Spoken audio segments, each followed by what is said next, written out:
नमस्कार विद्यार्थियों।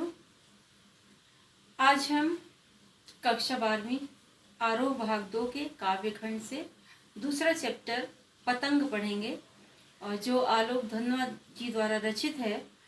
ये कविता आलोक धनवा जी के काव्य संग्रह दुनिया रोज बनती है से ली गई है। इस कविता में कवि ने बाल सुलभ इच्छाओं का बहुत ही सुंदर मनोहारी चित्रण किया है। बाल क्रियाकलापों का, प्रकृति में आए परिवर्तनों का बहुत सुंदर चित्रण इस कविता में किया है। और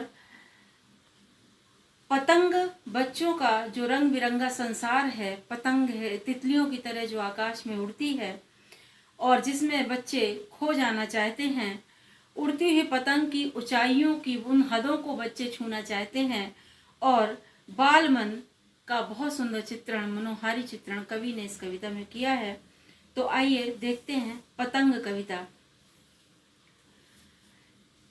सबसे तेज बौछारें गई भादों गया, सबसे तेज बौछारें गई भादों गया। मानवीयकरण किया गया है भादों का, महीने का, ऋतु का मानवीयकरण किया गया है। जब भी किसी प्रकृति के किसी तत्वों को मनुष्य के समान क्रियाएं करते हुए बताया जाता है, वहां पर मानवीयकरण अलंकार होता है। जैसे चांद मुस्कुरा रहा है, फूल खिल रहे हैं, फूल हंस रहे हैं, पक्षी गा रहे हैं, पेड़ झूम रहे हैं, ये मानवीयकरण कहलाता है, पर्सोनिफिकेशन। तो सबसे तेज बौछारें गई भादों गया। कवि भादों की मतलब प्रकृति में आए अनुपम सौंदर्य का, परिवर्तन का सुंदर चित्रण करते हुए कवि कहते हैं कि तन मन को भिगो देने वाली जो भादों की ऋतु थी वो निकल गई, वो चली गई। भादों की मूसलाधार बारिश खत्म हो गई और खूबसूरत शरद ऋतु का आगमन हो गया। भादों गया, आगमन हुआ शरद ऋतु का, सवेरा हुआ। शरद ऋतु इतनी उज्जवल थी जैसे कि भादों की अंधेरी काली रात के बाद सुबह का चमकता हुआ सूरज अपनी उज्जवलता बिखेरता है, उसी तरह शरद ऋतु का आगमन हुआ और बेहद चमकदार सूरज आकाश में दिखाई देने लगा। खरगोश की आंखों जैसा लाल सवेरा, वो सवेरा कैसा था? खरगोश की आंखों जैसा लाल लाल भूरा भूरा सवेरा था। यहाँ पर उपमा अलंकार है, जैसा, खरगोश की आंखों जैसा, उपमा अलंकार। शरद आया पुलों को पार करते हुए, फिर से देखिए मानवीयकरण अलंकार। शरद आया, शरद ऋतु का मानवीयकरण किया गया है। शरद आया पुलों को पार करते हुए, जैसे कोई चंचल बच्चा कई पुलों को पार करते हुए अपनी नई चमकीली साइकिल तेज चलाते हुए, घंटी बजाते हुए, जोर जोर से चमकीले इशारों से बुलाते हुए पतंग उड़ाने वाले बच्चों के झुंड को। अब यहाँ पर देखिए कि शरद ऋतु का आगमन हो रहा है और कैसे आ रहा है शरद। कवि ने बहुत सुंदर बिंब यहाँ पर खींचा है कि जैसे कोई बच्चा वो पुलों को पार करते हुए, कई पुलों को पार करते हुए अपनी चमकीली साइकिल पर सवार होकर तेज गति से साइकिल चलाते हुए, जोर जोर से घंटी बजाते हुए, पतंग उड़ाने वाले बच्चों को अपने चमकीले इशारों से बुलाते हुए, वो इशारे करते हुए जैसे आ रहा हो, वैसे ही शरद ऋतु का आगमन हो गया है। कहने का मतलब ये है कि जब बच्चे इस तरह से खेलने के लिए बाहर निकलते हैं तो चारों ओर उमंग और उत्साह का वातावरण होता है। उसी तरह शरद के आगमन से चारों ओर उमंग है, उत्साह है, जोश है, चमकीली धूप है, बच्चों का शोर है, खेलने के इशारे हैं, पतंगबाजी का माहौल है, चहल पहल है। तो ये सुंदर वातावरण का प्रकृति में दिखाई देने लगा है शरद ऋतु के आगमन से। अब आगे कवि क्या कहते हैं चमकीले इशारों से बुलाते हुए और आकाश को इतना मुलायम बनाते हुए कि पतंग ऊपर उठ सके। ऐसा लगता है जैसे इस शरद ऋतु रूपी बालक ने, शरद ऋतु का मानवीकरण कर दिया एक बालक के रूप में, ऐसा लगता है इस शरद ऋतु रूपी बालक ने आकाश को बहुत कोमल, साफ, उज्जवल और मुलायम बना दिया है ताकि पतंग ऊपर उठ सके, ताकि पतंग अधिक से अधिक ऊपर उड़ सके, दुनिया की सबसे हल्की और सबसे रंगीन चीज उड़ सके। पतंग दुनिया की सबसे हल्का कागज होती है, रंग बिरंगा होता है। तो पतंग ऊपर उड़ सके, अधिक से अधिक ऊपर उड़ सके, दुनिया की सबसे हल्की और रंगीन चीज पतंग के रूप में ऊपर उड़ सके, दुनिया का सबसे पतला कागज उड़ सके, बांस की सबसे पतली कमानी उड़ सके, कि शुरू हो सके सीटियों, किलकारियों और तितलियों की इतनी नाजुक दुनिया। ताकि तो ऐसा लगता है जैसे इस शरद ऋतु रूपी बालक ने आकाश को बहुत ही कोमल, साफ, उज्जवल और मुलायम बना दिया है, ताकि पतंग के रूप में दुनिया का सबसे पतला कागज, सबसे पतली कमानी, सबसे रंग बिरंगी चीज उड़ सके। और इस तरह से आकाश ऐसा प्रतीत होता है, जब आकाश में रंग बिरंगी पतंगें उड़ती हैं तो ऐसे लगता है जैसे रंग बिरंगी तितलियों का चलता फिरता संसार हो। बहुत सुंदर प्रकृति का मानवीकरण किया गया है। इसके बाद देखते हैं अगले पद में, जन्म से ही वे अपने साथ लाते हैं कपास, जन्म से ही वे अपने साथ लाते हैं कपास, पृथ्वी घूमती हुई आती है उनके बेचैन पैरों के पास।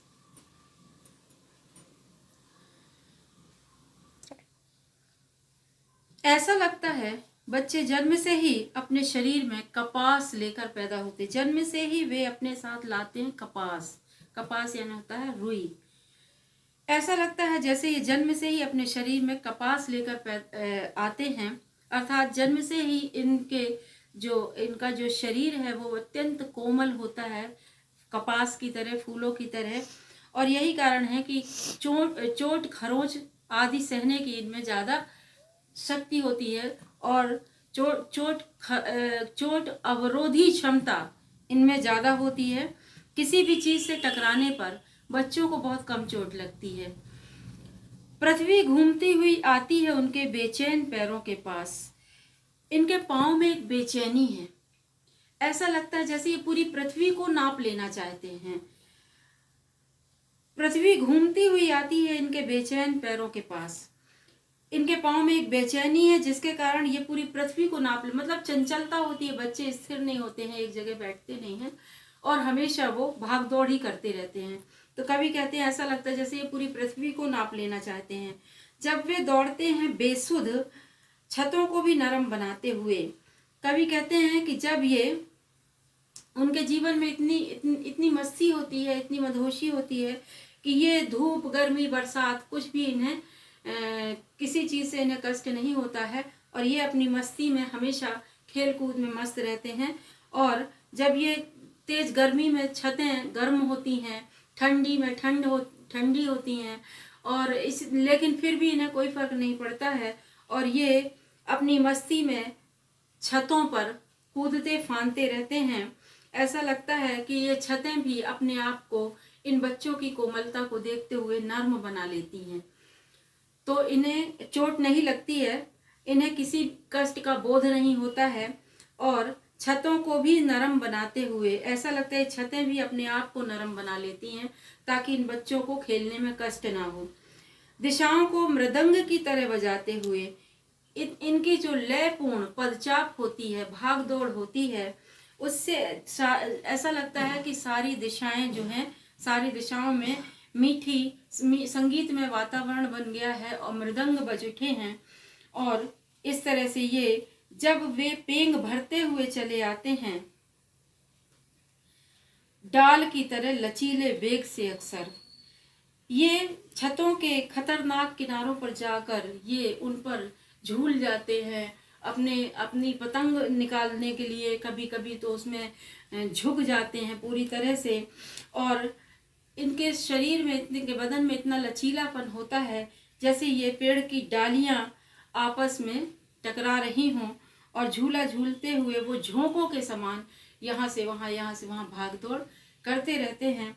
और इस तरह से ये इनके कोमल पैरों का स्पर्श पाकर छत भी अपने आप को नरम बना लेती है।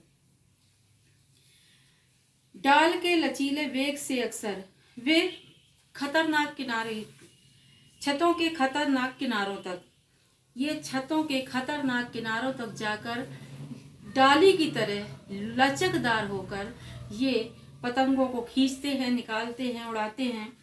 और उस समय गिरने से बचाता है उन्हें सिर्फ उनके ही रोमांचित शरीर का संगीत। कवि कहते हैं कि ऊपर से ऊपर जाती हुई पतंगों को बच्चे बेसुध होकर उड़ाते हैं। कभी आगे होते हैं, कभी पीछे होते हैं, कभी छत के किनारे तक पहुंच जाते हैं और इन्हें कोई भय नहीं होता है। और वास्तव में उस समय इनके शरीर की जो मस्ती है, जोश है, लय है, इन्हें गिरने से बचाई रहता है। सिर्फ उनके ही रोमांचित शरीर का संगीत, उनका जो रोमांच है, जो एक्साइटमेंट है, जो उत्साह है, वही उनको गिरने से बचाए रहता है। पतंगों की धड़कती ऊंचाइयां उन्हें थाम लेती हैं। ऊपर और ऊपर उड़ती हुई जाती हुई पतंगों की धड़कनें उन्हें गिरने से रोके रहती हैं, महज एक धागे के सहारे। मानो वे पतंगे एक डोर के सहारे इन बच्चों को संभाले हुए हैं। सिर्फ एक बहुत सूक्ष्म से धागे के सहारे ऐसा लगता है कि पतंगे इन बच्चों को संभाले हुए हैं। पतंगों के साथ साथ वे भी उड़ रहे हैं अपने रंध्रों के सहारे। वे अपने शरीर के रंध्र यानी होते रोम, रोएं, शरीर के रोएं, वे अपने शरीर के रोमों से निकलने वाले संगीत के सहारे ये भी उड़ रहे हैं, पतंगों की तरह उड़ रहे हैं, इनके मन उड़ रहे हैं। और वैसे तो ये कभी गिरते नहीं हैं, और मान लो कभी गिर भी जाते हैं, अगर वे कभी गिरते हैं छतों के खतरनाक किनारों से और बच जाते हैं, तब तो और भी निडर होकर सुनहले सूरज के समान आते हैं। कवि कहते हैं एक तो ये बच्चे कभी गिरते नहीं हैं, गिरते भी हैं तो इन्हें चोट नहीं लगती है, बहुत कम चोट लगती है, और लगती भी है तो इन्हें फर्क नहीं पड़ता है खेलते समय। परंतु यदि कभी वो गिर भी जाते हैं तो गिरने के बाद वो बच गए तो और निडर हो जाते हैं। गिर गिर कर संभलना सीख जाते हैं और निडर से निडर होते जाते हैं। तब उनका उत्साह और अधिक बढ़ जाता है और भी निडर होकर सुनहले सूरज के समान आते हैं। पृथ्वी और भी तेज घूमती हुई आती है उनके बेचैन पैरों के पास। कवि कहते हैं कि यदि वो गिरते हैं, बच जाते हैं, तो और भी निडर हो जाते हैं और इस तरह गिर गिर कर संभलना सीख जाते हैं। निडरता आ जाती है उनमें और किसी भी विपत्ति का, किसी भी कष्ट का सामना करना वो सीख जाते हैं। पृथ्वी और भी तेज हुई आती है और तब वे अपने बेचैन पैरों से सारी पृथ्वी को नाप लेना चाहते हैं, तब पूरी पृथ्वी को घूम लेना चाहते हैं। उनका उत्साह दुगना हो जाता है और सूरज जैसे मुक्त होकर वो क्रियाशील हो जाते हैं और ऐसा लगता है कि पृथ्वी स्वयं उन्हें, उनके बेचैन पैरों को छूने के लिए व्याकुल हो रही है। धन्यवाद। उम्मीद है आप सभी को अच्छा लगा होगा, समझ में आया होगा। अगले क्लास में फिर मिलते हैं। धन्यवाद।